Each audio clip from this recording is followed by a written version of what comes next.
Muje gjysëm prej kur ka fillu tentimi për të konstruar kuvendin dhe mbi 3 muaj gjysëm prej kur janë mbajtur zgjedhjet, fatkeqësisht bllokada e iniciuar dhe e mundsuar nga lëvizja vetëvendosje po vazhdon kuvendin e Kosovës.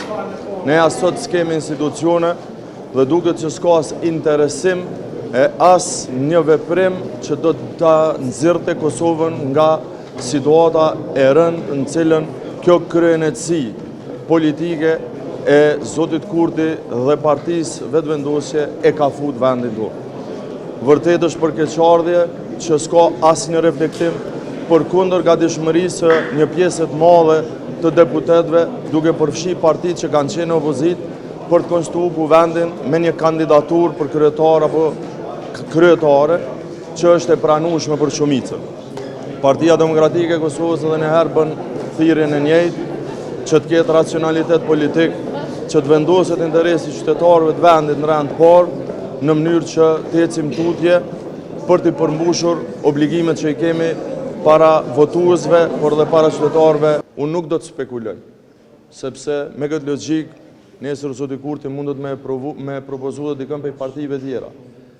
Mbetet me e po, let vjen, besoj që mjaftueshëm i ka mashtru deri tash, jo vetëm partnerët, po edhe deputetët e vetë, Zoti Limaj, Zoti Kurti, sepse ka pasur aty edhe të tjerë që kanë pas ambicje me qenë kryetar apo kryetare, po duket që Albulena Haxhiu është më e rëndësishme se kretat atjerë të bashku. Në emrin e Partisë Demokratike të Kosovës është shpreh solidarizimin tonë me mbi 140.000 punëtorë të mbi 1.000 bizneseve kosovare, të cilët sot në mas madhe janë duke protestuar simbolikisht, duke dalur nëpër rrugë magjistrale që rrethojnë Prishtinën, për të dëgjuar zëri tyre që deri tash është injoruar pikërisht nga qeveria dhe nga organet varëse të tyre, të cilat tashmë kanë vendosur që të ashtrajtojnë tarivat e energjisë,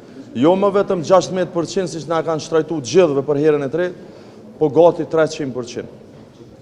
Është e turpshme që kryeministri në detyrë i krahason punëtorët e Kosovës, bizneset e Kosovës me grupet dhe bandat kriminale në veriun e vendit. Nëse nuk ndalet ky vendim, për çka kemi kërkuar në vazhdimsi, kemi dhënë edhe argumentet tona pse, gjithsesi do të ketë ngritje të çmimeve, të shërbimeve, të produkteve, të cilat do t'i paguajnë qytetarët e Kosovës.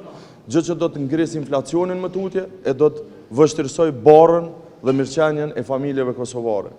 Partia Demokratike e Kosovës nesër do të fillojë betejën ligjore për këtë rast. Ne kemi shpresuar deri tash që do të ketë racionalitet, që do t'i thirrin mendjes, që do ta shtyjnë vendimin, sepse e vërteta është që s'ka treg të lirë.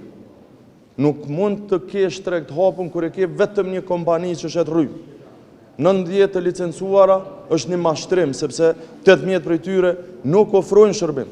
Është vetëm ne, është monopol. Nesër do të bëjmë kundërshtim administrativ, si hap të parë, në zyrën e rregullatorit të energjisë për të vazhduar betejën ligjore deri në anulimin e këtij vendimi, sepse është një vendim i tmerrshëm që është krim kundër ekonomisë të Republikës Kosovës.